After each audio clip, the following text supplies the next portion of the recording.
Hi, I'm Justin Conway. I'm a Microsoft Excel expert, and I'm going to walk you through the steps to enabling your auto recovery in Microsoft Excel.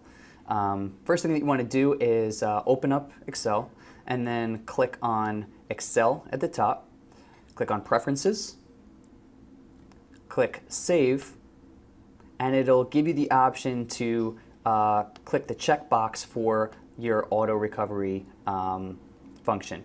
So since it's checked, it is now enabled the auto recovery, and then below that you can select the duration of time that you'd like to elapse before auto recover will save an actual copy of whatever you're working on.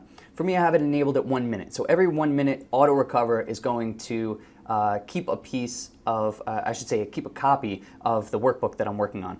And I'm going to click OK, and it's good to go. If I ever need to retrieve that information, on my computer, it's located in the Documents area, Microsoft User Data, then Office 2011 Auto Recovery. If you need to find this on your computer, and sometimes it's placed in a different location, simply use the search function within your computer and search for Auto Recovery and find the file that Microsoft Office is using to store those files.